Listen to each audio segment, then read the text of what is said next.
Good evening, everyone. I'd like to call this meeting to order at 6:03.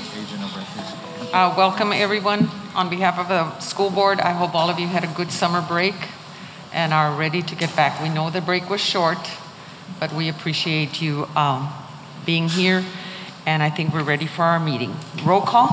Alex Cantu, present. Roberto Zamora, present. Mary Hernandez, present. Espio Ochoa, present. Alda Benavides, present, and Dr. Sainz, I do declare a quorum. Thank you, Dr. Benavides. Can we please stand for the Pledge of Allegiance?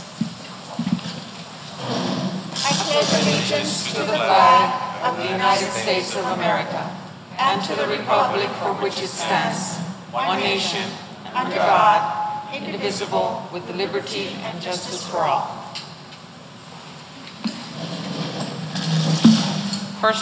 Next item is public comments. We have Mr. Israel Gonzalez, the first.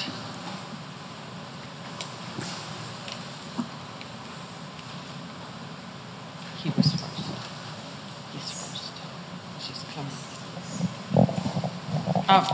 Mr. Israel Gonzalez. Oh, please. I apologize, Ms. Salinas. Thank you.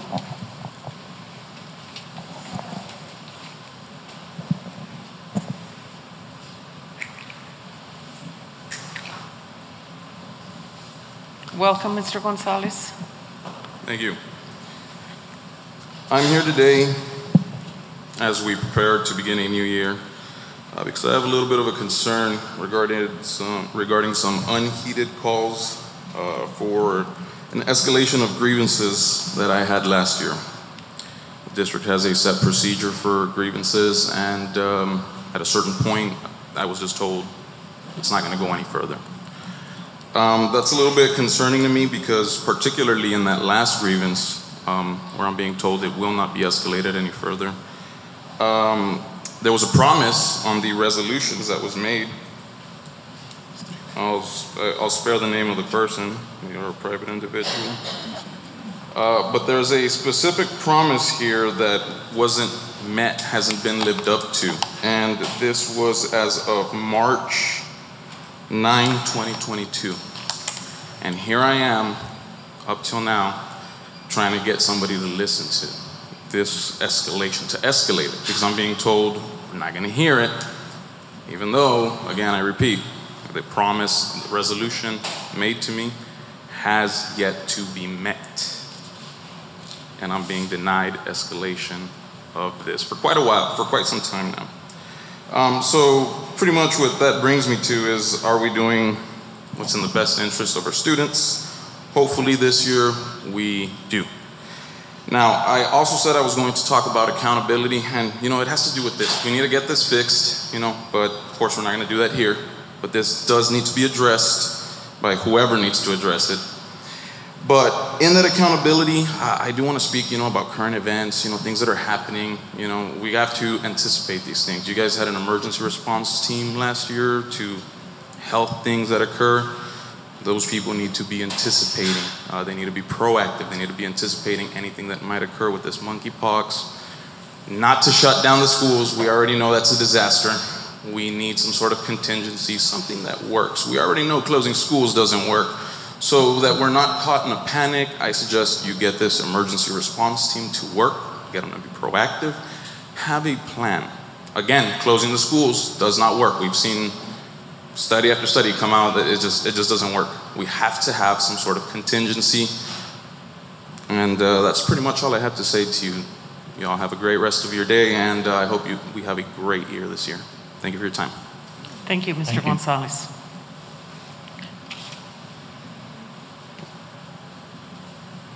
Ms. Brenda Salinas.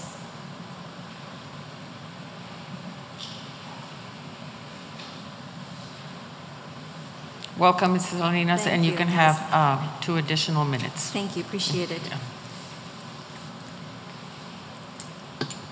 Good evening, Madam President, school board members, administrators, members of the community, and our La Jolla AFT members. I am Brenda Lee Salinas, the proud president of La Jolla AFT. And on behalf of our amazing members and the La Jolla AFT Executive Board, we thank our La Jolla ISD School Board and all central office administrators for the numerous times that La Jolla AFT has addressed our members' concerns, and you have listened, and then executed each concern accordingly. When we collaborate, our district succeeds. Our district vision, educational excellence, the right of every student. Now, if we all work together to inspire our La Jolla Jewels, our students will become lifelong learners. Our members are looking forward to a great and successful 2022-23 school year. For this to happen, our district should not deviate from the district's beliefs and school board approved policies. Our members working in different capacities are the frontline heroes that make a difference in students' lives. Now let's continue to help our members of our district to shine bright by showing them respect. Their workload should be a culture where they feel appreciated, special, and safe. Now, excessive workload leads to burned out, which reduces productivity. And we want every teacher, every student, every school employee to feel appreciated, to feel safe, and to feel special. So, Madam President, school board members, and administrators, we want you to know that the Hoya AFT wants to continue to work with you and not against you. So let's make it a great school year. Together we can touch the lives of others with a positive gesture named respect. Together we can do this. Students, teachers, and school employees, they should be radiant, exciting, special, productive, empowered, cheerful, terrific. Let's move or remove fear from the classroom and workplace by instilling positive vibes for a better learning and working environment for our La Jolla PAC. So, Madam President, school board members, administrators, thank you and have a blessed evening. Thank you, Ms. Salinas. Next item on the agenda is approval of tax collector's report. So move to approve items 1 and 2. Second. Motion has been made and a second is on the floor. All those in favor say aye. Aye. Aye. Motion carries unanimously. Next item, approval of minutes. So move to approve items 1 through 3. Second. Motion has been made and second by Mr. Cantu. All those in favor say aye. Aye. Aye. Motion carries unanimously. Next item is discussion of La Jolla ISD Superintendent's Cabinet Critical Priorities for the 2022-2023 school year under the Superintendent's Report. Thank you, Dr. Benavides. This year's theme for La Jolla ISD is a tradition of excellence. Shine bright at La Jolla ISD. Our district has always been a district of excellence. Our students have performed well academically and have always made us proud of their accomplishments in athletics, fine arts, UIL, and many other curricular and extracurricular activities. Our administration and finance department receives awards every year for their excellence in financial reporting. Our teachers are among the best prepared teachers in the region and the state. The professional development that we offer prepares our teachers to address every educational need that our students have. La Jolla ISD will continue to take care of our students and staff. Currently, our district is financially strong, but we need to work and take precautions to continue to stay strong. We need to make some adjustments, and I'll speak about those shortly. For the 22-23 school year, we have a budget to ensure an exceptional learning year for our students and a successful year for all our staff members. We will continue to provide the very best resources for students in and out of the classroom. We have exceptional learning and teaching materials, technology equipment, and software in every classroom. Our Board of Trustees and administration will continue to take care of our staff, providing competitive salaries continues to be the board's goal. This year, our board approved a 2.5% raise for teachers, a 2% raise for all other staff, a $2,500 retention stipend for every staff member, and a $1,200 sign-up bonus for new teachers. As we begin the school year, we have 5 critical priorities that we are going to focus on, and I'll speak a little bit about each one. The first one is to focus on teaching and learning. It is the main purpose, and that is why parents send their kids to us every single morning. So we're going to continue to improve on student achievement by setting aggressive goals that are aligned to TA requirements of 90% approaches, 60% meets, and 30% masters for all students. We're going to set aggressive early childhood literacy and mathematics goals up to 3rd grade. We know that early literacy and early mathematics skills are very important, so we are setting specific and high goals for pre-K, K, 1st, 2nd grade, and also 3rd grade, because we know that when kids read on level at 3rd grade, they will be successful for the rest of their school careers. Our high schools have done an amazing job in meeting the state's college, career, and military readiness. This year, our high schools for the 2022 results performed at the 98% level in college, career, and military readiness. And we will continue to work to make sure that every student that graduates is college, career, or military ready. Another one of our focuses in teaching and learning is to improve special education services for students. We want every single student to master the curriculum.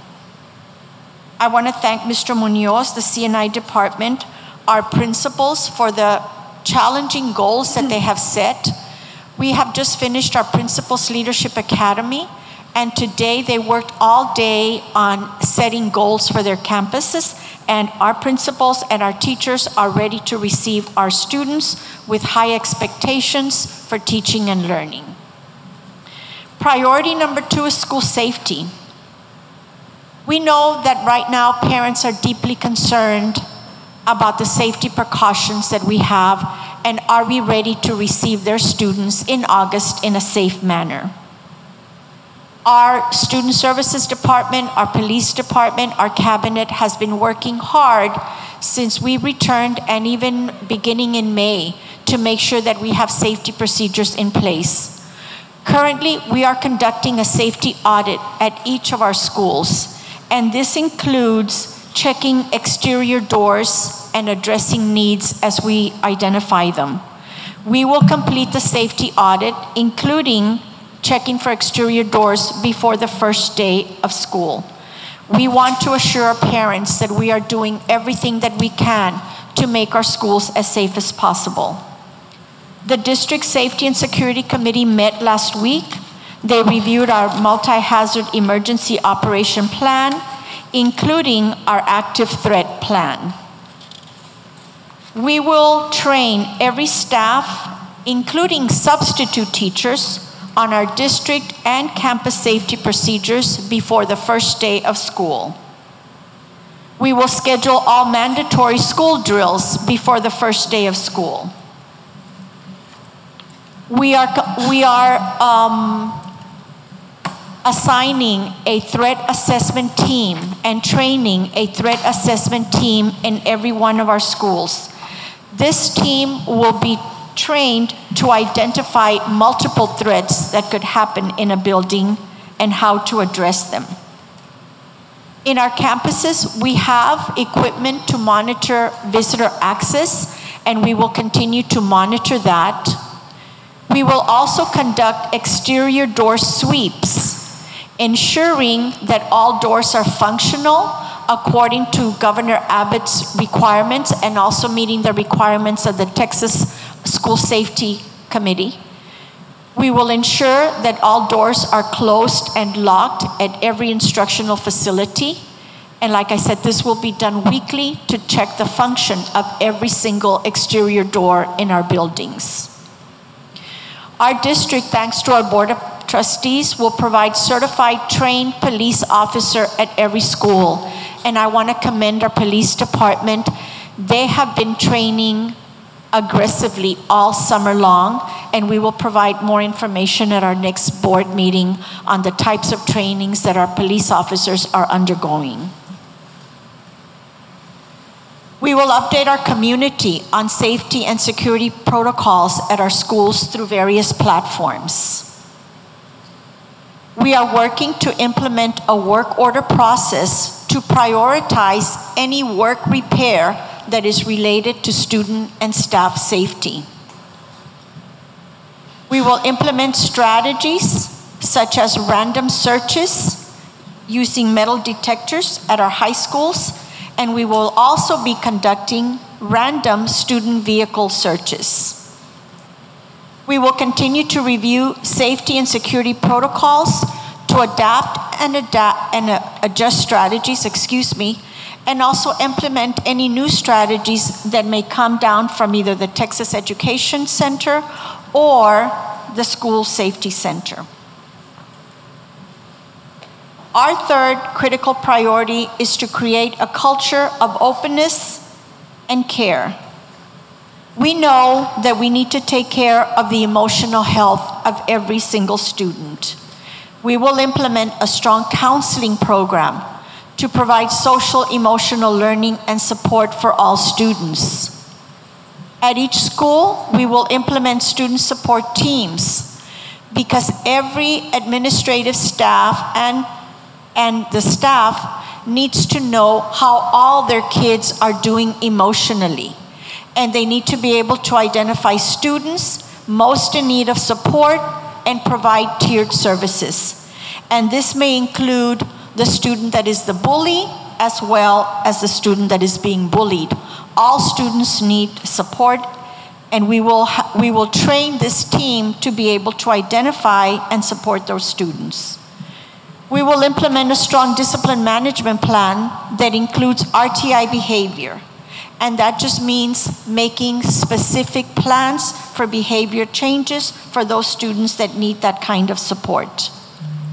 We will implement a comprehensive parent training and information program focused on student safety, bullying, and social emotional topics. We will monitor revenues and expenditure, and these are some of the adjustments that I talked about earlier. Beginning in 2016, our enrollment began to drop, and it has dropped every year since. However, we have not kept up with adjusting the number of employees that are employed at La Jolla ISD, and we need to begin to make these changes. Our staff is the biggest expense and contributes to the biggest part of our budget. The amount of students that we have enrolled determines the budget. So if we're losing enrollment, it follows that we should be adjusting the staff, the number of staff. And we will provide a multi-year staffing plan that will still meet the needs of our students, but will have a number of staff that is more aligned to the number of students that is enrolled. We will work to maintain our required average daily attendance of 21,500 students. Our budget is built on having 21,500 students in school every single day. Being in school every day is important. We need kids to be in school learning, and that is going to be one of our priorities.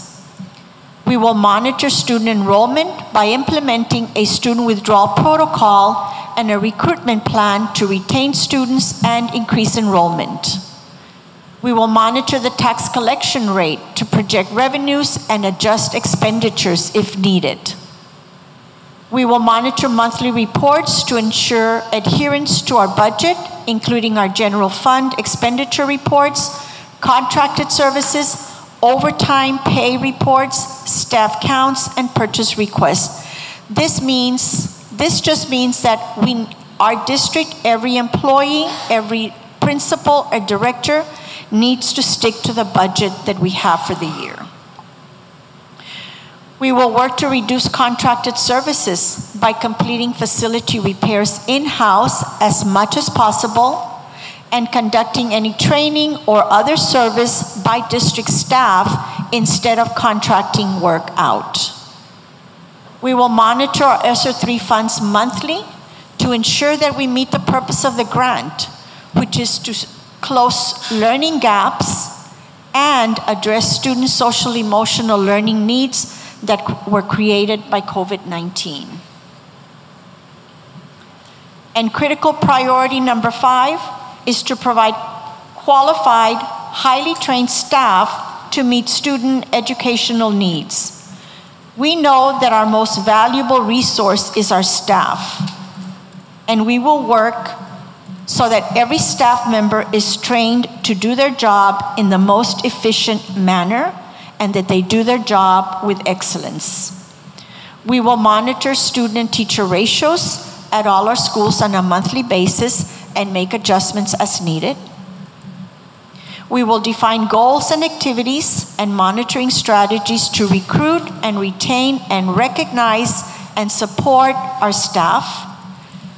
And we will meet with principals monthly to identify staff needing assistance in performing and documenting progress. I want to thank the assistant superintendents for helping develop these critical priorities. And of course, thank you to our Board of Trustees for always supporting every initiative that we bring forth at La Jolla ISD. Thank you. I would just like to make a few points on priority number 4 on monitoring revenues and expenditures, and let our community and our administrative team know that we will be looking at our expenses, that they're kept to what was in the budget. That's going to be very, very critical this year. That all expenses have to be within the budget that you have. I know it's very tempting to ask for more money for this or for that, but this is one year that is very critical that we stick to the budget that was approved. And so we're going to look at that. The other thing that I would like to, for you to be very careful, because this can get out of control, is the overtime pay. That you monitor, and since priority number 5 includes that we're going to train and make sure that everyone does their job with excellence, that you model to all of your employees that it's important that the work be done during their work hours as much as possible, and that overtime be controlled, because this sometimes is a very is an added expense that can be controlled. Dr. Saenz mentioned the contracted services. That is something that we've had the luxury of being able to employ or get other people to do the jobs.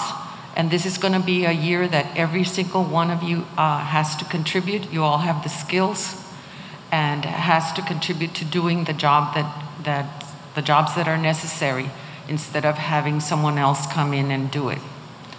I know the CNI staff has been cut critically. I'm concerned about that. But I know that the ones that are left in that department are skilled and can carry the job. It will be a challenging year for all of us, but I think it's important that we as leaders model that we stay within a budget and that we do the work during our work time, that we use time efficiently so that we don't need to be paying overtime. And then on the monitoring of the Esser funds, I have requested Dr. Saenz to give us to give the Board of Trustees the 2019 scores and our 2021 and our 2022 with a number of kids that were tested, because last board meeting we celebrated gains But remember that last year a lot of our kids did come in to test. So it may be misleading. We need to look at where we were in 2019 and where the biggest gaps are so that we can be sure that those Esser funds are going to those grade levels where the biggest gaps exist. And I'm glad that under the focus for teaching and learning that we included the special education services to students, because this is a critical area that all trustees have been concerned with, and we want to make sure that all our students, including our special ed students, are making the progress that they need to be making, and that is why we need to be aware of where the gaps are so that we can be sure to address those gaps right now that we have the Esser funds. At this time, I'd like to invite any of the trustees that want to add any other comments on any of, I could say a lot more, but I'll give opportunities for any other board member that wants to say any other points on the critical priorities. I would like just to add, Dr. B, that on the create a culture of openness and care, that, you know, we've heard a lot of concerns on the counseling, and I just want to make them aware and make them assured that we'll find ways to give you the resources necessary, because we know that mental awareness and we're suffering a lot from that right now. So they need the resources and the help necessary, and as a board here, we're listening to the needs, and we'll make sure to give you the what you need to make sure that we service our kids the way they need to be served. Thank you, Mr. Cantu, and that's a point well taken. We attended a training this summer as trustees, and more than half of the sessions were on emotional well-being, and emotional well-being of staff and emotional well-being of students. This is a critical part. If students are going to learn, that emotional well-being has to be taken care of. So thank you for making those points. Anyone else? I just want to make a comment. Hopefully you can hear me. Tell me if you can't, because the last time I was told you couldn't hear me. So thank you. First of all, I want to say, Dr. Saenz, I appreciate you responding to the thoughts that we shared with you at our last board meeting. I think that the issues of enrollment are before us, and also the tax collections and making sure that those are there going into this coming year. So you've addressed those in your priorities that you've shared with us today. And I appreciate that. And I just want to say I am happy that you assured our employees that the budget for this year is pretty much taken care of. And the salary increases, the stipends and all of those, that those are included in the budget, and you can be assured that they're covered. What is now being shared with us here is what we need to do to ensure that moving forward we are prepared, and that we do at our end, and everybody's working together, do what it takes to make sure that we continue to be financially solvent and not have to worry about it. Okay, so I encourage all faculty, and I encourage parents really to get students to school every day. Thank you so much, and we look forward to a very good year. Thank you, Dr. Zamora. Thank you, Dr. Benavides and Mr. Cantu, for your comments. I'd also like to add that, and thank you for bringing up those critical detail points, and also Dr. Benavides in saying that our staff, all of you are so critical and so skillful. One of the reasons why our teachers excel is because of you and because of all the professional development.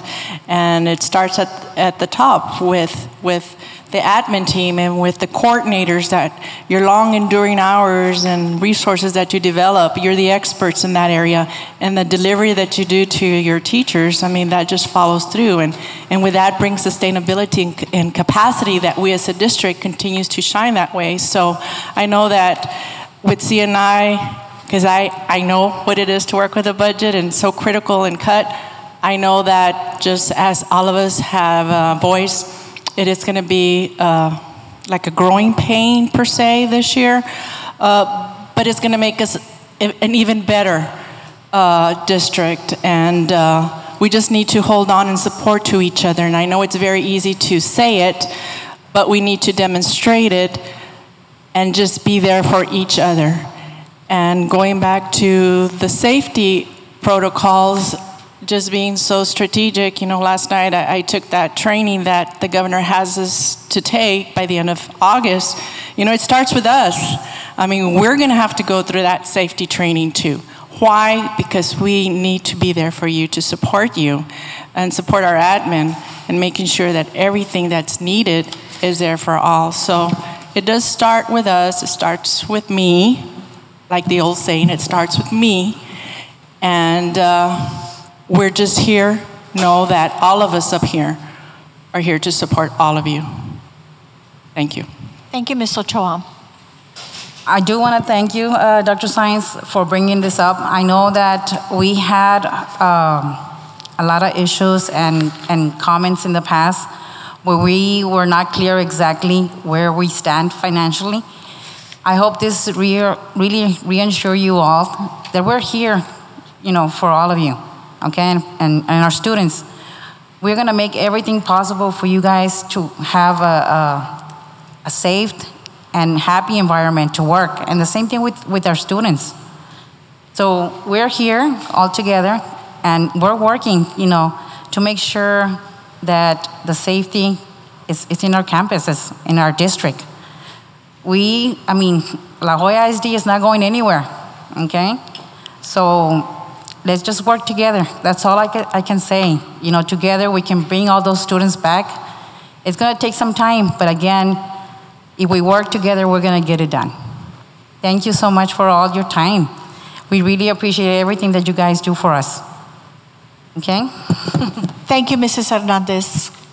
Thank you to all of you. And one thing, I know I've been getting this question, I don't know if the other board members have, but the first part of your retention stipend will be paid at the end of August, and the other one will be paid in December. I know those are the questions that are coming up.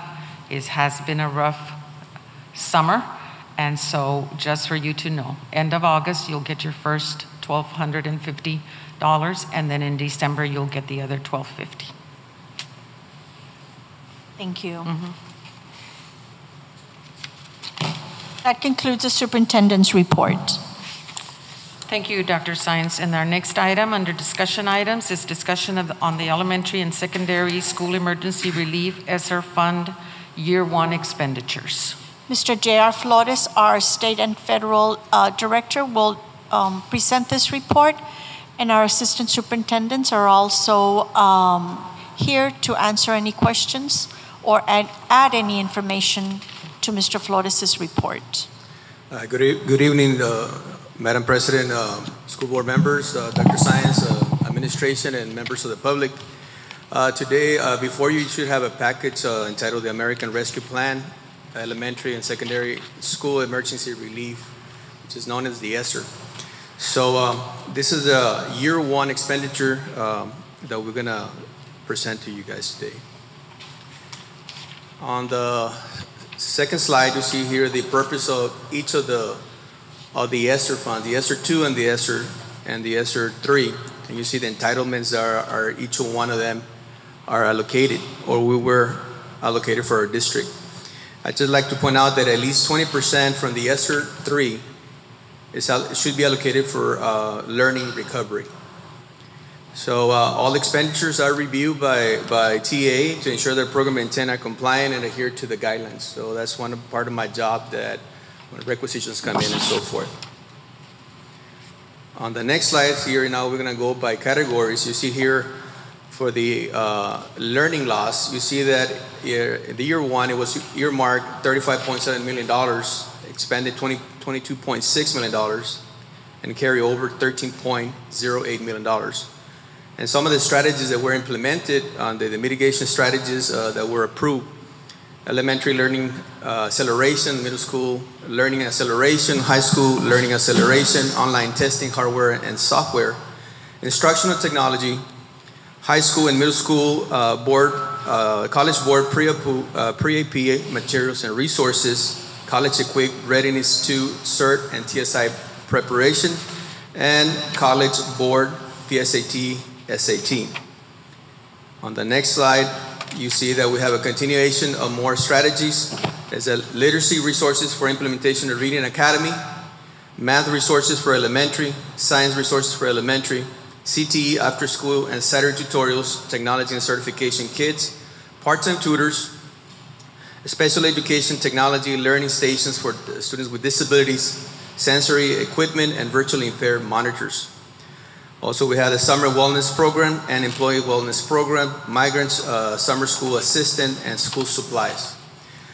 So here at the bottom, you'll see that we have, for year 2 allocation, $18.08 that is coming out for this year. And I would like to point out here that for year 1, we have a percent for lost learning of 14.91. So that 20% that I alluded earlier is for the 3 years, for the entire 3 years of the lifespan of the Esser 3. So right now, for year 1, we're at 14.91%. So we're on track to meet that stipulation by the state of Texas. If I may continue to the next section. Let me ask them, I have a question real quick. Yes. On those strategies that are being implemented, all these strategies, are these separate, something different than what we already offered, or this is just a continuation of things we already offered? This strategy you see here before, Mr. Cantu, are the ones that were already approved. And there's a couple of them, like the special education that it was requested, if you recall, one of the other meetings, that we helped them out as well. They were still part of it, but they needed more funding. Mr. Munoz, can you provide more detail on Mr. Cantu's question, please? Good afternoon, Board. Mr. Cantu, these are strategies that are research-based strategies that have been proven to close learning loss and to mitigate learning loss as well. These are strategies that we've done in the past through other entitlements, Title I, State Comp, to address at-risk students. The Esser funds allowed us to just provide those and even more so. May I follow up a follow-up question, Mr. Cantus, and that is, given that some of them may have already been implemented and some of them are new, in terms of sustainability and going beyond the life of Esser, what plans do we have in mind, or is that something that we would do away with or continue implementing? These are strategies, Dr. Zamora, that, like I mentioned earlier, are research-based strategies that have shown to mitigate learning loss and recover learning. In the past, before Esser, we were using our state comp entitlement, Title I entitlement, and our local budget to provide these services to our students. So we would go back to using those dollars then? That is correct. For this purpose? Yes, okay. sir. Thank you. And that's the beauty, if I can chime in. That's the beauty of strategies. They're just that, strategies that can be applied to any content area versus programs. Programs, if you don't fully implement anything, there's no fidelity. And with strategies, you can just apply in any content area. So if the strategies are taught correctly, it could be applied and be sustained as a lifelong learner in anything.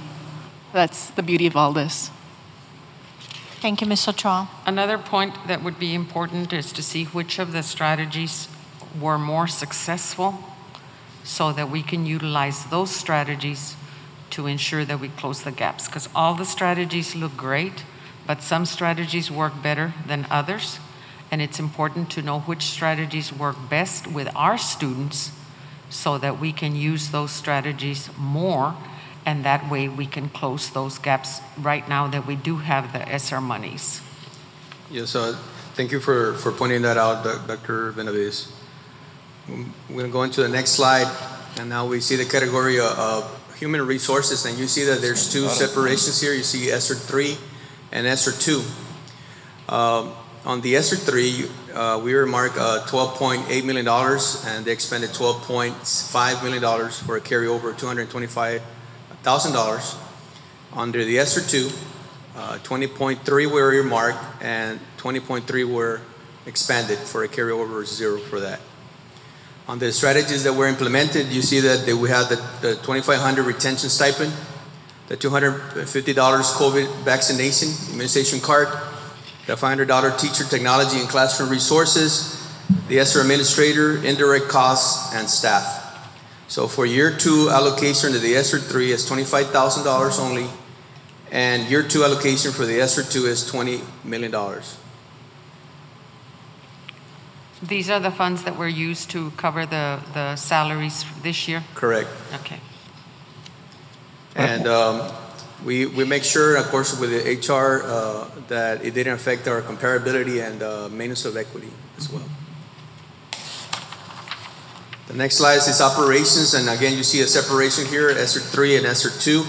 Under the Esser 3, earmarked $49.3 million, expended $3.7, and a carryover of $45.6 million. And the Esser 2, $18.5 million were earmarked, 0 expended, and the carryover the exact amount. The strategies that were implemented, air purification systems for indoor and school buses, benches and canopies, HVAC control upgrades, HVAC replacements, playground for elementaries, safe schools for all, the personal protective equipment, and safe for school custodians that involve supplies for them. For year 2 allocation, the Esser 3 will have $4 million, and Esser 2 will have 0. So in this particular one, one of the issues that we face, and I know Mr. Villarreal is here, there's a lot of demand obviously for this type of systems. So engineering is involved first, and of course that demand was too much all over the state. So the state did extend 18 months after the Esser period or life. So we're moving in that direction, and Mr. Villarreal can answer any other questions that you might have about that. Under the safe schools for that strategy, would the equipment that the elementary police officers are going to need, could that be purchased out of these funds? It could potentially be, Dr. Benavides, but I would like to just remind us not to be an unfortunate event that happened in Uvalde and throughout our country, that it not be a reaction to that, but the stipulation about the safety of the pandemic that caused it. Well, because it's safe schools. Right. And so I thought maybe under safe schools, because they don't need, I believe from our meeting, it was like 3,000 some per new officer, because they're not going to need a vehicle or anything. They're going to be stationed at the elementary schools. And so they're going to just need their equipment. And so we can certainly take it to the cabinet for further review on that. Just for further review, because I know that this was not something that we originally had talked about. So maybe under safe schools. Yes, I know we've bought all the protective equipment that we need. Right. So maybe we can buy other things. Okay, thank you, Madam President. All right, we're moving on to the next slide. And this is the category of student services. Earmark $4.5 million, expended $1.5 million, and carry over $2.9 million. The strategies here implemented after school enrichment program of the ACE, communities and schools for all campuses, dropout prevention, district-wide, PBIS, positive behavior and intervention support and technology, professional development, empowering parents, and capturing kids' hearts. So year 2 allocation is $2.6 million. On the Capturing Kids' Hearts, I know it's a good program. We just need to make sure that we monitor the implementation to make sure that it is, because it was a big investment that the district made, and it's going to be very important that we follow it through. Yes, ma'am. Thank you for your comments. Moving on to the next slide. Now you see the category of totals, everything that I just presented you by category. So you see the year 1, the expended, the carryover, and the totals on the bottom for each of the Esser 3 and Esser 2. Did I hear you correctly that for our canopies, that's the one that was extended for 18 months? No, ma'am, that's the HVAC project. HVAC, okay. Yeah, Thank only you. HVAC. I'm glad I asked. Yes, ma'am. On the next slide here, now you see here a follow-up of year 1 Esser 3. So on year one, ESSER 3, unspent or pending activities at $61.3 million. And under year one, ESSER 3 pending activities, we had 42.03. And year one revised activities, we have $19.2 million. So here are the revised activities that I'm pointing out here, the 19.2.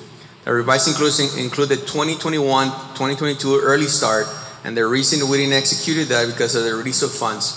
We got them kind of late in October. That was ESSER 3, ESSER 2 in November. And then the next one you see is the 2021, 2022 summer school. We use other entitlements, our state compensatory, because we still have to expand those funds in order to be in compliance. The next one is the Network Operations Center, and that one was pending approval. So the next one is the school buses, and this one was going back and forth. The USD, said to go ahead and do it, but at the end they still hadn't made a final determination. So they did approve it. However, at the end we could ask to pay back, and if we spend that money to pay it back from the general fund. So we have an unapproved expenditure at this point. Then the middle school turf is unapproved expenditure. We thought we could do it. However, Corey Green, Associate Commissioner for TA, advised us not to follow on that particular project. The next one you see is at National Hispanic Institute. It's an unapproved expenditure because you see that in this particular is involving overnight and meals and things of that nature. So we get into more technicality and possible in audit issues.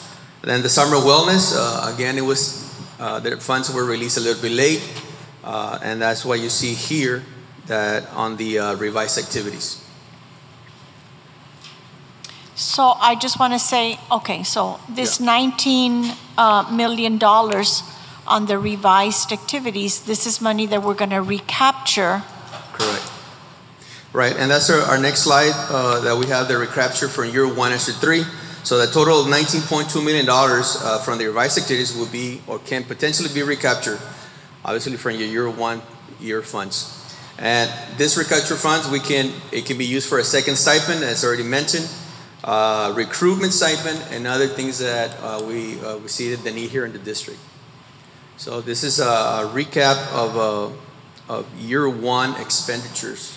Could it be used to help any of those instructional assistants that we have that haven't passed their tests, so that they can be? And that one, we have to research it more, Dr. Benavides, if it's allowable.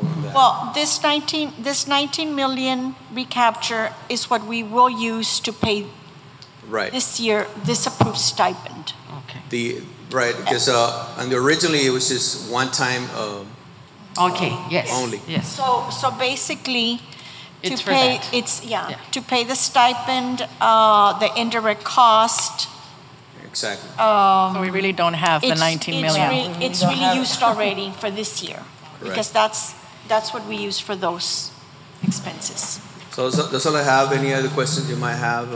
Also, I'll entertain them. Or you can. So I know there's a lot of money to be spent and work to be done. Right. What are your timelines? For the ESSER 3, we have in 2024 to accomplish that. When in 2024? 24 for the ESSER 3, which is our 282 fund. And the only exception, the extension would be for HVAC projects only. For the ESSER 2, the 281 fund, its lifespan ends this year. This is the 2023. At the end of 2023, it will be the end of that, with the exception of the HVAC project that we have there, a part of that money. Can't send. Okay. So I want to thank you for your time and attention, and thank you for the remarks that were alluded to that, especially on the strategies. Thank you, sir. Thank you. Thank you so much, Thank you, Mr. Flores. Once we get those gaps for the learning loss, that way it can be really, really targeted for the instructional staff. Thank you. Next discussion item is discussion of House Bill 3, annual goals performance.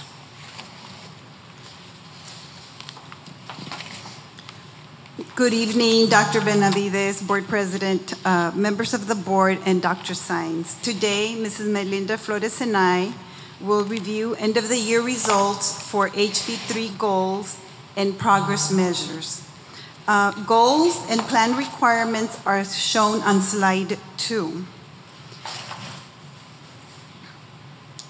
So, under HB3, school boards and districts are required to set annual goals for reading and math, third grade reading and math, and also for the groups evaluated under Domain 3 for closing the achievement gap. Districts must ensure teachers in kinder through third grade receive targeted professional development.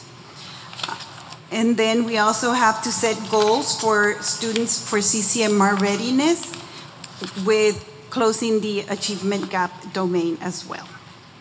We will review each adopted goal and progress measure with the respective end-of-the-year data.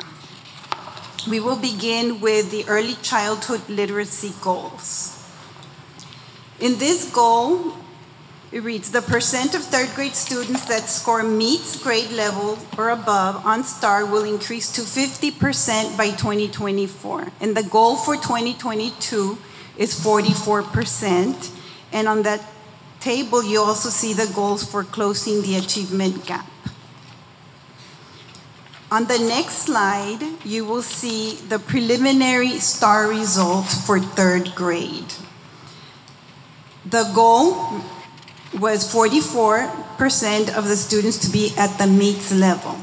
The district achieved a 37%, and as you can see in the chart, 8 of the campuses met this goal.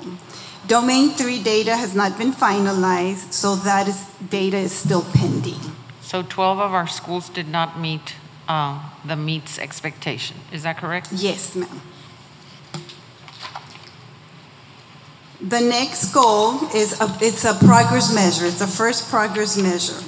The percent of uppercase and lowercase letter knowledge for pre-K students on the circle assessment will increase to 74% by 2024. So the goal here is that on average, our students can identify 65% of the letters. So that's about 34 letters. So that was and the goal for 2022 again was 65%. On the next page, you see the district and campus results for the end of the year. So only 5 of our schools met the goals? Yes, 5 of the campuses met the goal for the 65%.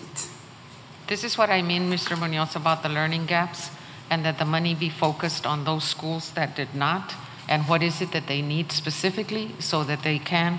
Some are very close because they're at 61, but then there's some at 26. So some of them need a lot more help than others, and that we should deviate the money based on the actual need of that particular campus. The next goal is for K through second comprehension. The percent of kinder through second grade students that score on grade level or above in reading comprehension will increase to 90% by 2024, with this year having a target of 81%. And on the next chart, you will see the outcomes for the campus and district.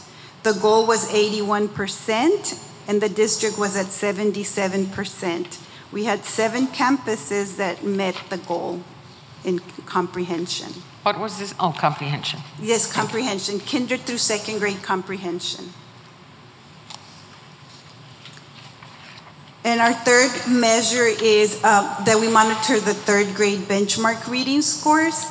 And so the goal was that 50% of our students achieve at meets. I'm sorry, 44% of the students in 2020 meet the meets measure.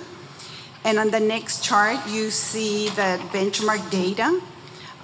For our benchmark that the students took this year, the goal was, again, 44%. At a district, we were at 22%. And of course, this benchmark data is used to develop plans of action prior to the students taking the STAR assessment. So this one, only 2 of our schools met the goal? On the benchmark. On the benchmark. On the benchmark. On the benchmark, yes. We will move on to the math goals. The first goal is that the percent of third grade students that score at the meets level on STAR will increase to 50% by 2024. And the goal for this year was 46%. On the next page, you will see the preliminary data for third grade at the meets level. The goal here was 46%. The district was at 36%, and we had 4 campuses that met the goal. Again, the data for closing the gaps domain 3 is still pending. On the next page, we see the percent of students in first grade that score on grade level or above on their first grade math assessment, which is pluralized, will increase to 80% by 2024, with the target for this year being 76%. So on the next chart, you see the results for the district and the campuses. The goal was 76, the district was at 78, and 15 of our campuses met this goal. The next progress measure is for second grade. So this is a percent of second grade students that score on grade level on their math end of the year assessment will increase to 72%, with the goal for this year being 68%. And again, you'll see the results for the district and campus on the next page. The district goal was 68. The outcome was 53, and 5 campuses met this goal. And in math, like in reading, we also monitor the progress for benchmark assessment. And the goal was that we would be at 46%, like the end of the year outcome. And so on this page, on this slide, you will see for the benchmark that the goal was 46%, and at benchmark we were at 10% meets. So this data, all this data has been shared with principals, and we're in the process of developing plans of actions based on the data, so that we can improve on these measures for next year. And some of the actions that you saw for the strategies are also specific to Reading and Reading Academy implementation that we know is going to assist in moving these students forward with reading and with math. And one of the things that we will do, board, is work with you to set goals for the next year.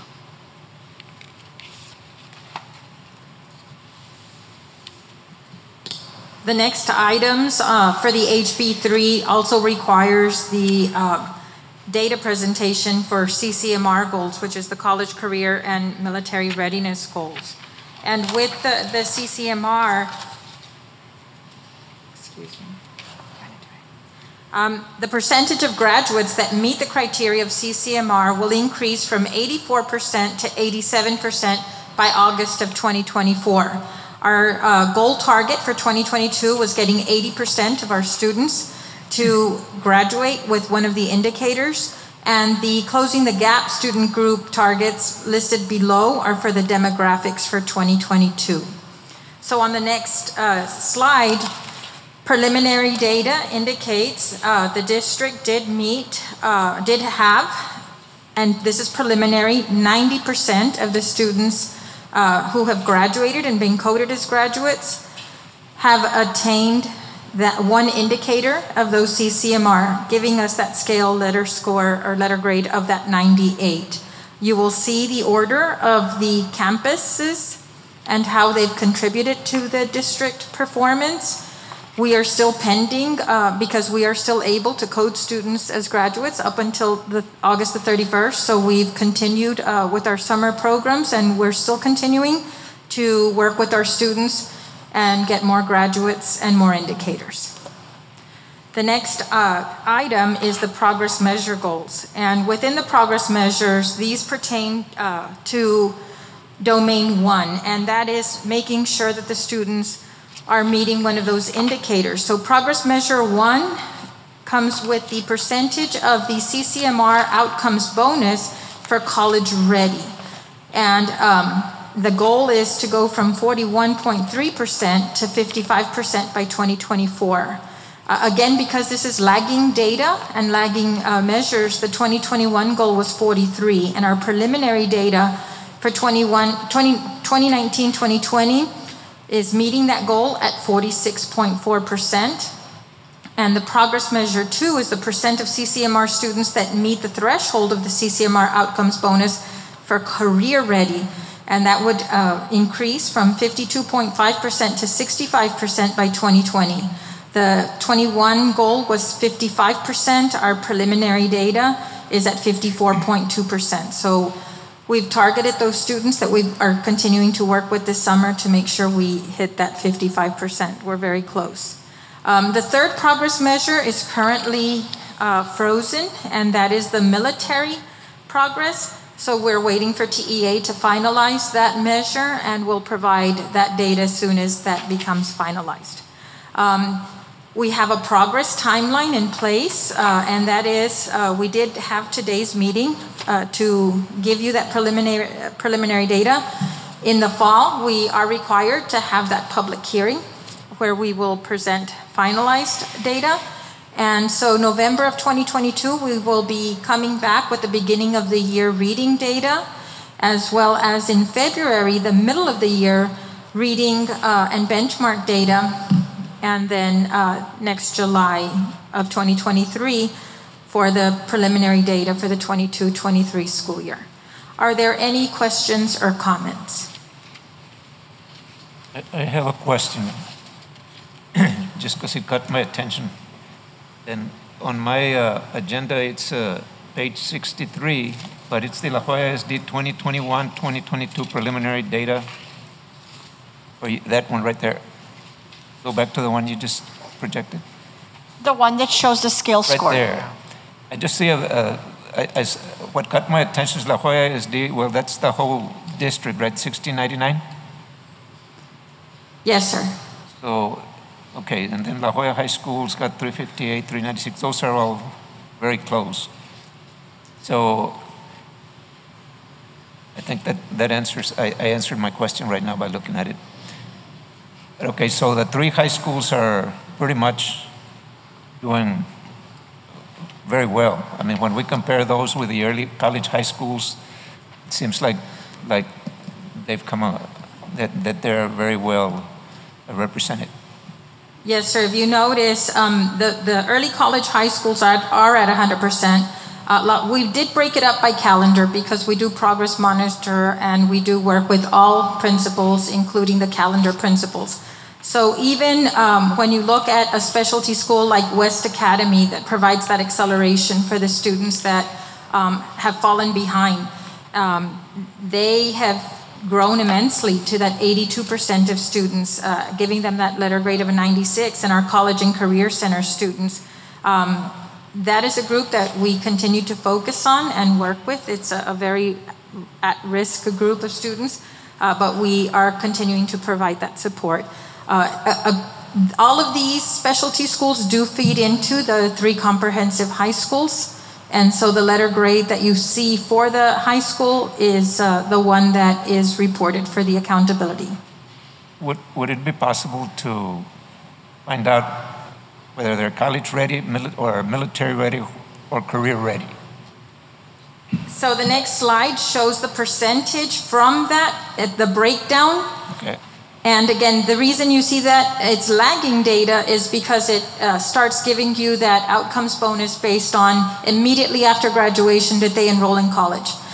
Then the next progress measure looks at, did they persist in college and stay there for 2 years? This is why we have to wait the 2 years to have that. But as you can see, 46.4% is the students who met that indicator through the college-ready indicators.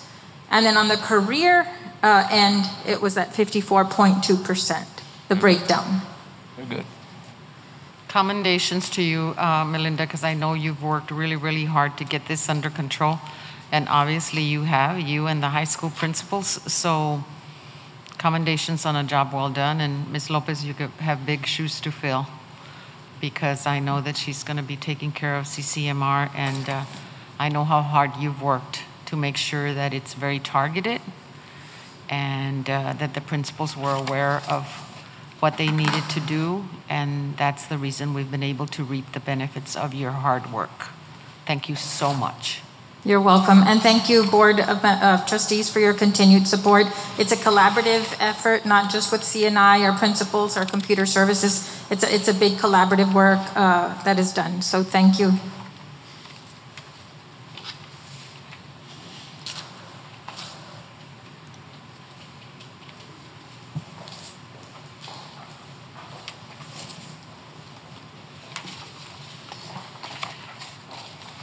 Thank you to both of you, Ms. Castillo and Ms. Flores. Job well done. Thank you for your presentations.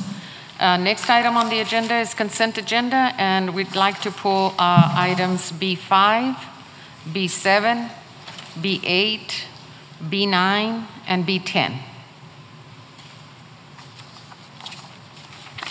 Do I have a motion for the consent agenda? So move. Motion has been made by Mr. Cantu. Do I have a second? I'll second that motion. And will you repeat the items that we're pulling out, ma'am? We're pulling out B5, B7, B8, B9, and B10. Thank you. And we had a motion by Mr. Cantu and a second by Dr. Zamora. All those in favor for consent agenda, say aye. Aye. Aye. Motion carries. We'll go back to B5, approval of student athletic insurance. Dr. Benavides, I think there was a A7. Yeah. Oh, yes, yes. Thank you so much. I'm moving ahead. It was since I was calling out the ones we moved. Yes, we need to do number 7, not in consent. That one is approve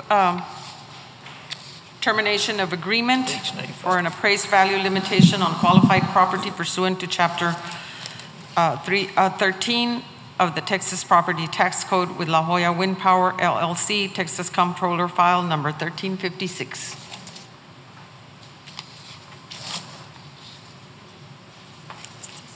This is on page 95. Was this what we discussed at a previous? Wind farm. Yes, Madam Board President, members of the board, and Dr. Sines. The reason for this item being on the agenda is this project fell through. They weren't able to follow through with the completion of it.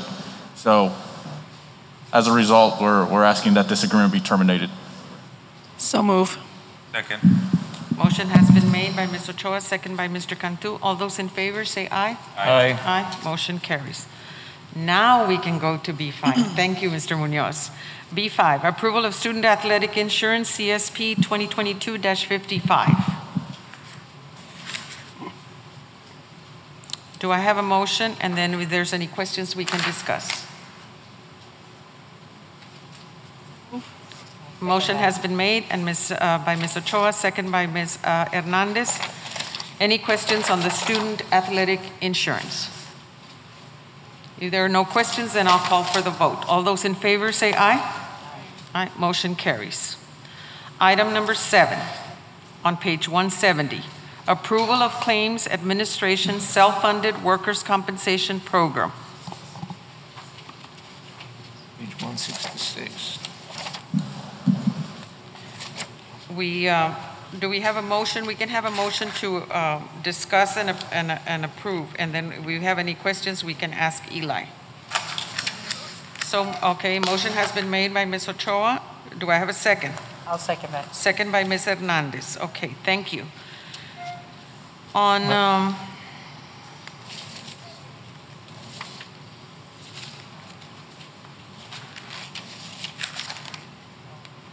Ask a question on that one? yes, we had a question on this self-funded I know that both that one and the next one are related, the approval of excess workers' comp, but I can ask the first question on this one here.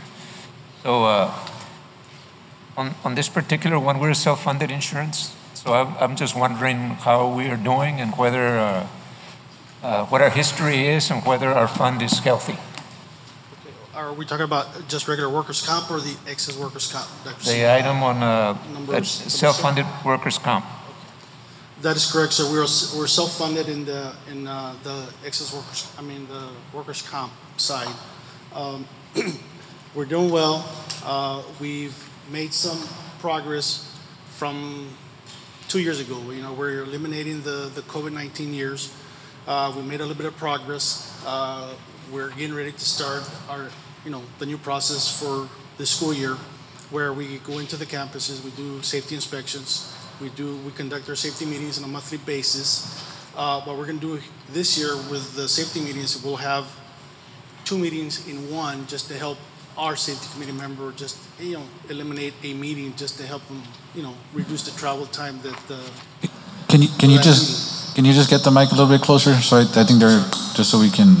Okay. Yes, we'll have safety meetings throughout the year.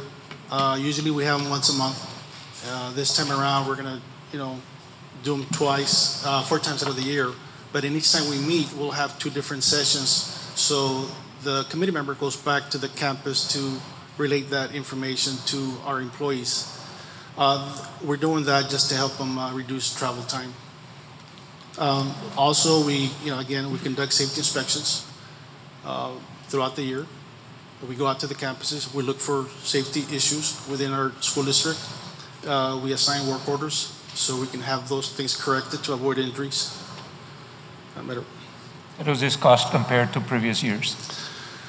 We're at 741,000 compared to previous years. And now I'm on the one that says 68,200 for the cost. Okay, that's currently we're at 55,000. It went up, So it will be going up. That is correct, sir. Okay. Yes, that's based on claims made throughout the year. All right. And this is just from this September to next August? That's correct. Any other questions? If not, we have a motion on the floor by Ms. Ochoa and a second by Ms. Hernandez. All those in favor say aye. Aye. Aye. Motion carries. Now we'll move to number 8, approval of excess workers' compensation insurance CSP 2022-58. That's on page 177. Do we have a motion to discuss and approve? I'll move to approve. Motion has been made by Dr. Zamora. Second. Second by Mr. Cantu. Any questions on this item? On this one here, I have already asked a related question previously. Yes, sir. So now just because what caught my attention, it says the purpose of this proposal is to secure an insurance source for workers' comp claims that exceed the self-insured retention of $400,000 per claim. So just for you to give us an idea of the size of claims, and do we get up to that level of claims? We haven't gotten to that level in the time that I've been here, and I've been at it for a little bit over 20 years. That is a catastrophic insurance in case we have a catastrophic event where we have serious injuries or even death.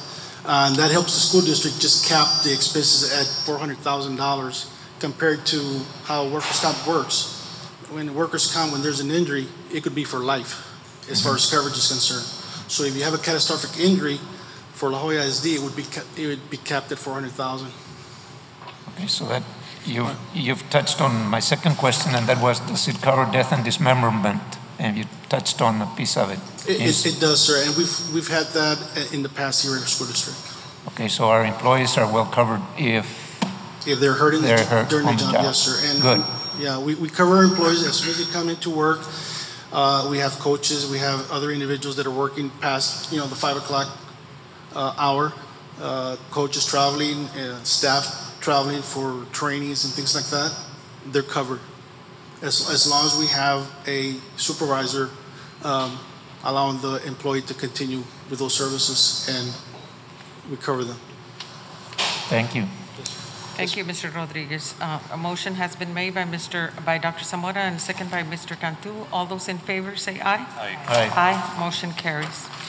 Next item is number 9, approval of enrolling agent of record for district health insurance plan and voluntary health products, RFQ 2021-31 agreement extension.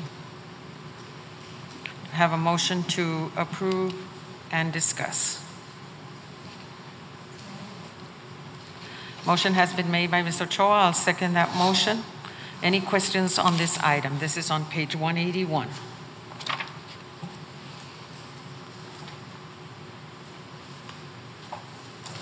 This is a renewal for the second year, correct? That is correct. Again, a comment this time, sir, and you might be able to, but it has to do with compliance. Number 15 is compliance with prohibition of contracts with abortion providers.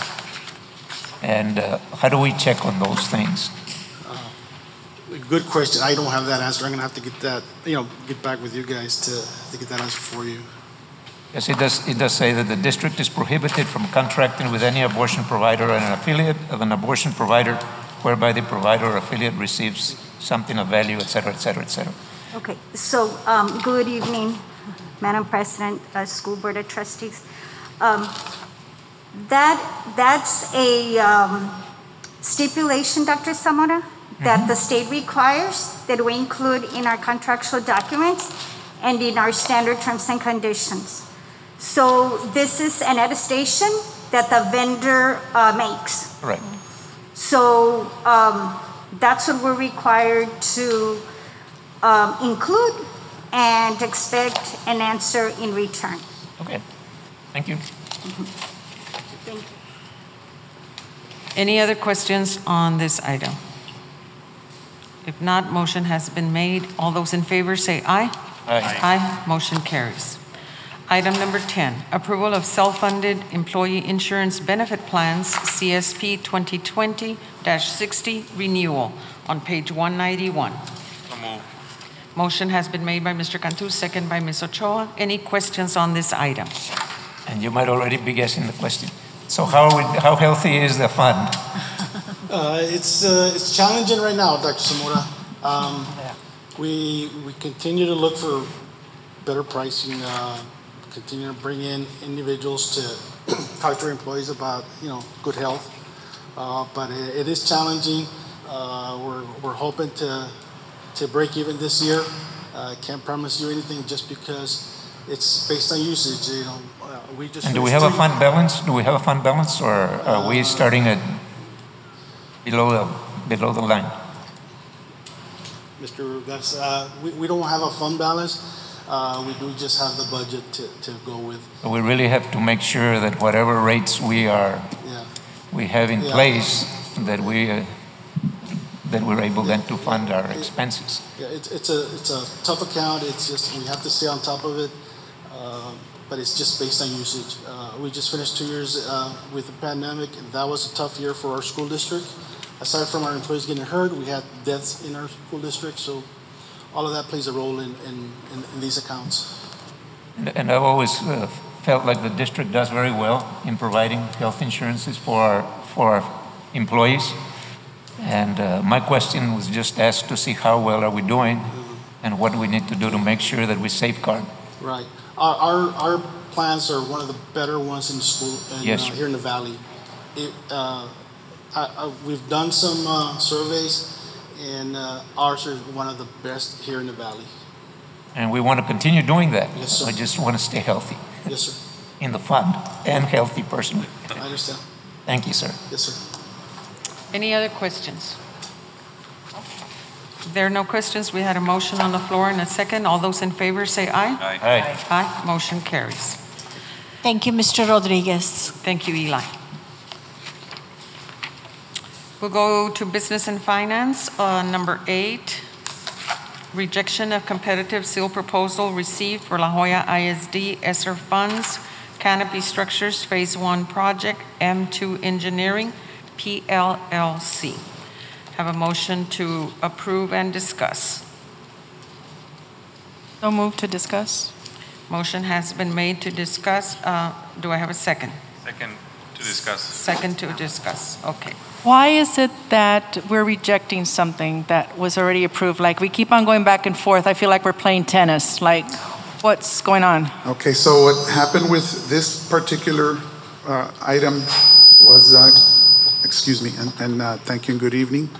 But what happened with this particular rejection was that there was an oversight on the engineer, excuse me, and make sure I'm on the right one here. This is for It's on page 285, Mr. Villarreal. 285. And there was the reason the rejection occurred, there was an oversight on the engineer, failed to submit a price unit form, all right, for one of the campuses. So real briefly, explain, there was 13 schools and there's supposed to be 13 forms, right? And the engineer failed to submit all 13 forms. And one of the campus that was missing was Chavez Middle School. And so in all fairness to all parties, and we did discuss with legal as well, the best thing and fair thing to do what would be to reject it, unfortunately, and rebid it. So is your recommendation based on somebody not meeting the requirements? Okay, so good question. There was 3 bidders. If you're on page 285, there was 3 companies that bid. And if you look at number one is the company, are y'all there? Yes. Number 1 was the company that bid 12 of the 13 schools. Company number 2, and if you look at the cost there's a big discrepancy there. Company number 2 failed to submit proper documentation. So this person was out. And then number 3, company number 3 took it upon themselves to get unit form for Chavez Middle School, which didn't exist, on their own, and then pretty much on their own submitted it. And that's why they're at that cost. So if you look at item 1, or company on number 1, and company under number 3, there was about $100,000 price difference. And reason being because the company under line item 1 submitted only for 12, and the company on line item 3 submitted for all 13. And this was a discrepancy brought on that where our engineer M2 failed to submit all 13. What did the bid request call for? The bid request for 13 schools. 13 schools. So Correct. which one bid on 13 schools? The last one. The last one. Number 3 bid on 13 schools. Is number 3 the one that met all the requirements? Well, Number 3. he met the requirements because he got his own form. Correct. Because Yes. the form wasn't included. The form was not included. So but he did the form. The engineer was supposed to submit all 13 forms for all 13 schools. And that is where the oversight happened. And so this company here, Renworks, took it upon themselves, didn't ask the engineer, didn't call La Hoya ISD, and got made a copy of a form, put the name of the school that was missing, and pretty much that is, I mean, they kind of did it on their own, which sounds good, but it's not common practice to do it on their own. Is that legal? Yeah. So, in my discussions with the team, the options that I provided were 1, the board gets to reject the bid, or 2, they could accept the proposal as submitted, and if the administration were to rank the proposals with including that second bidder who did not include the 13th school, because like Dr. Zamora just said, it was included in the specs, right? Correct, it was. It was included in the specs. However, in the packet that was given to the proposers, our engineer did not include 13 sheets. However, one of the bidders saw on the specs that there's 13 schools. So yeah, they did take it upon ourselves, but they were following our specs, right? Right. Correct? Correct. And they provided a price for the 13. And you probably have a statement within the specs that says if you have any questions, contact you. Correct. Yes. Yes. Right. And they did not do that. My other question So was... they had that opportunity to do that. Correct. They did have the opportunity to communicate with us and the engineer, but did not do that. My other question was on the one that did, and I don't know any of these companies, but on number one, who did the 12, could there be a change order and then just add the additional school? Well, there could, but my concern would be, as far as the ranking is concerned, it wouldn't be apples to apples with the proposer that submitted all 13, right? Okay. If we were going to go ahead and rank, I think that move forward with this ranking, I think that the advantage would have to go with the proposer that actually submitted all 13 campuses, right? Because they followed the specs, even though maybe not all the information was included in the packet, they read the specs that was required. I'm not sure if the administration did a ranking with all 3 proposers based on that, and based on the 12? Based on the 13 as requested. On the 13, well, no. Okay, so then there's no recommendation with respect to that. I just have a couple of concerns. One, I mean, I don't know why, this is just my opinion, we hire an engineer to do canopies, but 2, if bidder number 3 added Chavez, he's charging $108,000 per canopy, while the first bidder is charging $125,000 if you divide the 1.5 and 12. My thing is, these things should have already been up a long time. I would have wished that our schools would have opened up with the playgrounds and everything. We're taking forever just to build some canopies. I mean, it's just, we need to move on it because this is, right now is when we need to be outside with the kids, and this is what it was about. So I don't know why, I feel like we've been here all year, and even with an engineer, we can't get it right. And that was my whole point about the monies, that the time is going to run out and that we have a certain amount of timeline. And yes, we were looking forward to having them, and it just seems like this project is cursed, you know, because we never got it right. Yeah, we need to get it. So, Mr. Castillo, what is it that legally, what's our position in terms of going with the best? I have a thought, but I'd like Sylvia to concur with me if she's here. Oh, yeah. Sylvia, what do you think about the board disqualifying the 2 proposers, one that did not meet all the requirements of the bid, right? And then the one that did not submit all 13 campuses as required by specs, the board disqualifying their proposals and going with the bidder that submitted all the documentation and submitted prices for all 13 schools as the only qualified bidder. Would that pass muster on your end as the procurement director? I'm sorry, I couldn't hear the first portion of it. I'm sorry, Ben. Come again? So my thought is, if the board wants to move forward with this project, that they could reject the proposers, the first one that did not meet specs. Correct. Or did not meet all the requirements of non-responsive. And then the second one that did not meet specs, which required 13 campuses, prices for 13 campuses. And if they reject those proposers, there's only one qualified proposer left. Correct. Would you be okay with that process? Absolutely. This was a solicitation that was advertised.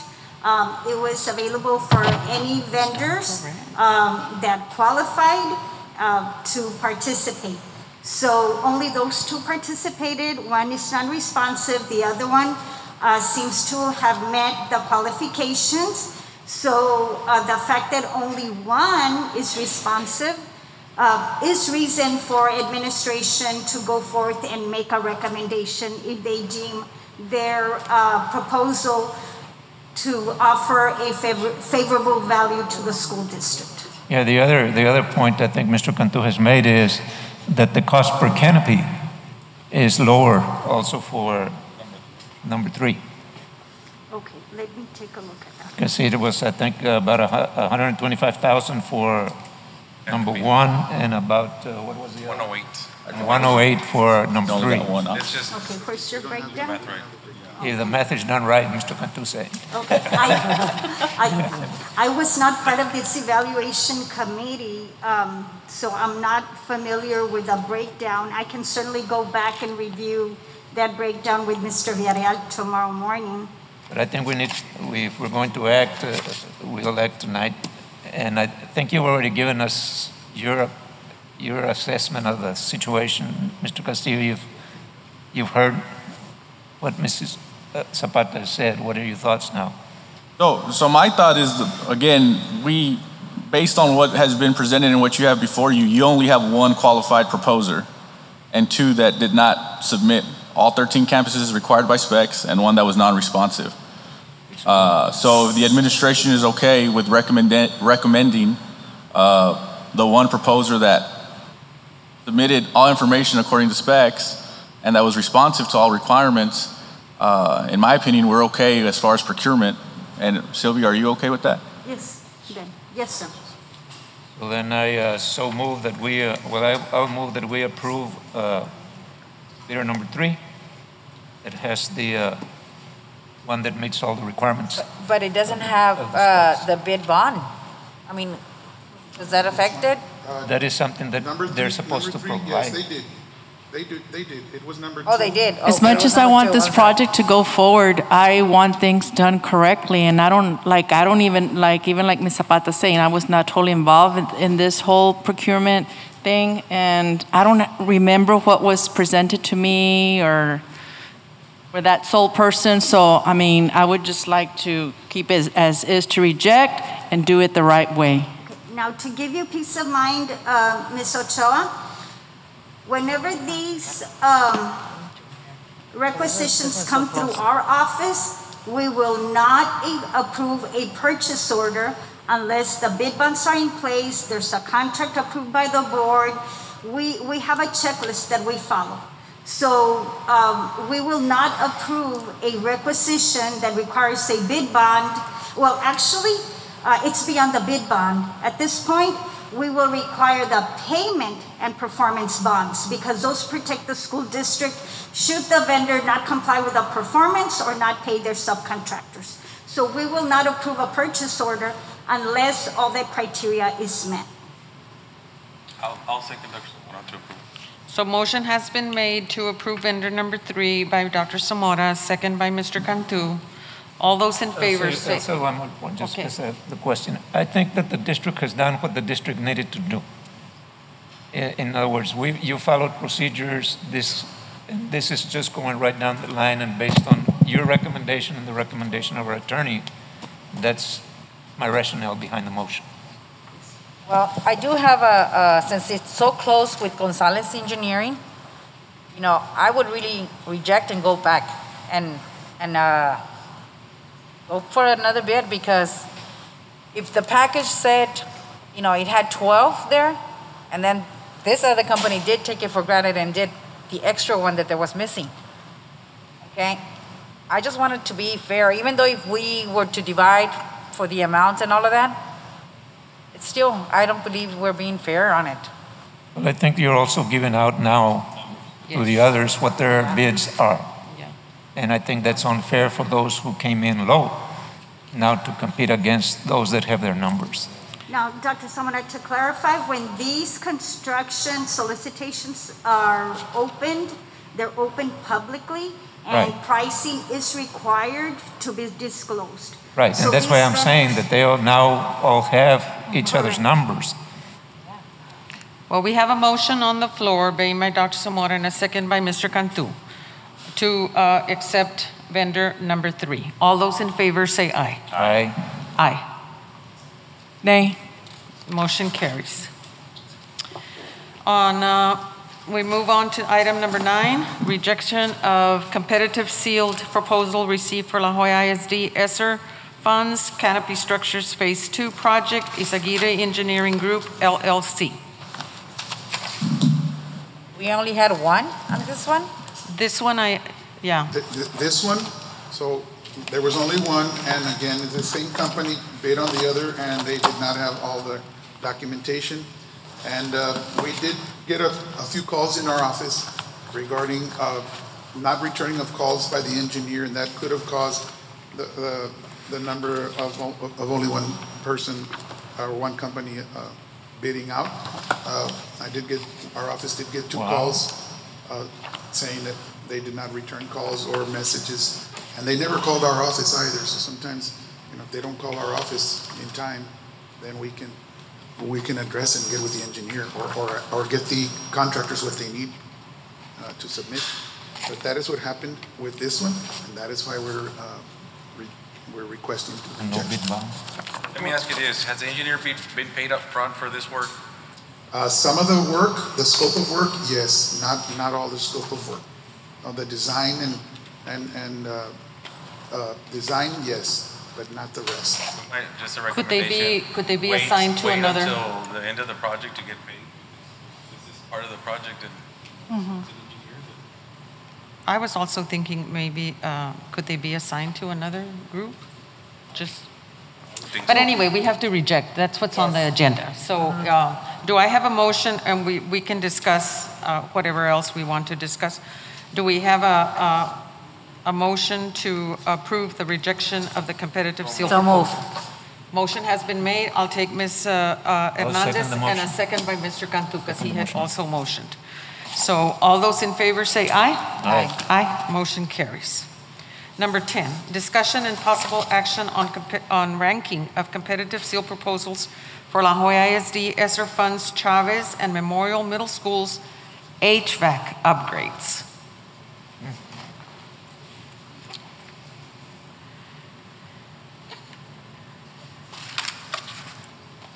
Do I have a motion?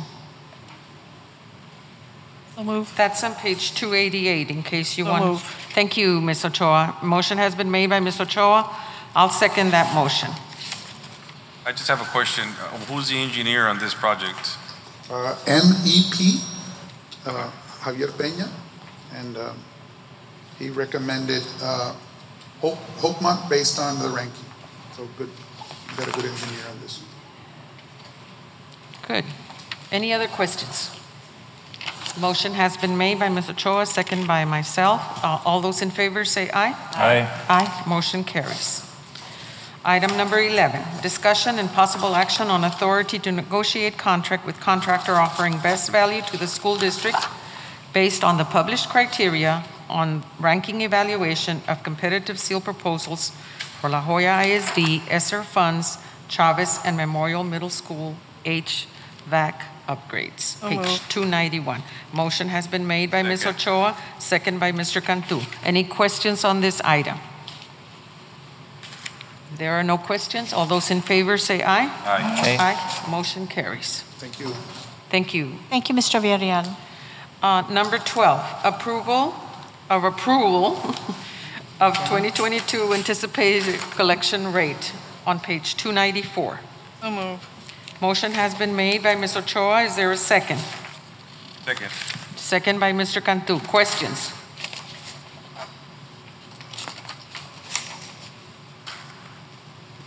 If there are no questions, all those in favor say aye. Aye. Aye. Motion carries. Item number 13. Approval of 2021 excess debt collections, page 296.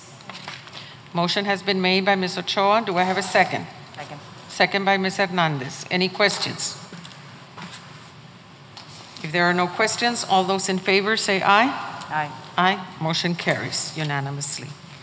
Number 14, resolution number 2022-06 for endorsement for TASB Board of Directors for Region 1, position B.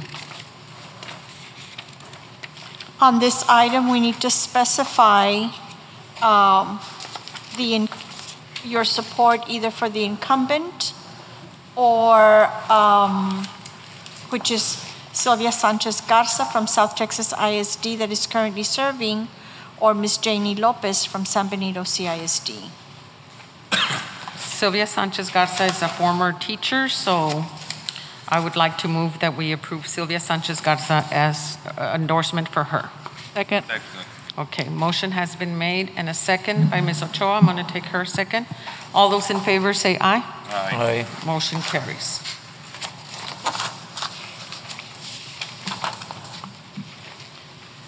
Under Human Resources, letter E, page 358, approval of board policy FNF, local, students' rights and responsibilities, investigations and searches. I so move to approve items 1 through 4 under HR. Items 1 through 4. Do I have a second? Second. Motion has been made by Ms. Ochoa, second by Mr. Cantu. All those in favor say aye. Aye. Aye. Motion carries. Number 5, approval to reclassify one special education supervisor FTE to special education coordinator. Do I have a motion? Yes? Motion has been made by Ms. Ochoa. I'll second that. And second by Ms. Hernandez. Any questions on this item? I just like clarification of this item to see why you were clarified. Yes, thank you, Mr. Cantu. Currently, in the special education organizational chart, we have the director and 3 supervisors. Administration is asking that we use one of those FTEs so that we can convert it to a coordinator. And so the special ed department would then have one coordinator that is right under the director and 2 supervisors. Currently, we do have one of those positions that is vacant. And so that vacant position, we're wanting to convert it to a coordinator position. So right now we have a director, and right under the director we have a supervisor. We have 3 supervisors. 3 supervisors. And if this is approved, we would have one coordinator and 2 supervisors. Is this the recommendation of the special ed administrator? The special ed director is requesting that she be allowed to change the organization of her department. Any other questions on this item? There's no questions. Motion has been made by Ms. Ochoa and a second by Ms. Hernandez. All those in favor say aye. Aye. Aye. Motion carries. I believe we're done. For now. For now. We're going to go into executive session at 7:44 under Government Code, Texas Government Code Section 551.074, 551.071, and 551.072. Like I said, at 7:44. We're out of executive session at 8:47. I make a motion to approve items under personnel 1 through 5? 4. As discussed in executive session. Second that. Motion has been made by Ms. Ochoa, second by Ms. Hernandez. All those in favor say aye. Aye. Aye. Motion carries unanimously. Number 5 and number 6, I don't think we had no action needed. Do I have a motion to adjourn? So move. Second. Motion has been made by Ms. Ochoa to adjourn, second by Ms. Hernandez. All those in favor say aye. Aye. Aye. Motion carries. Meeting is adjourned at 8:48.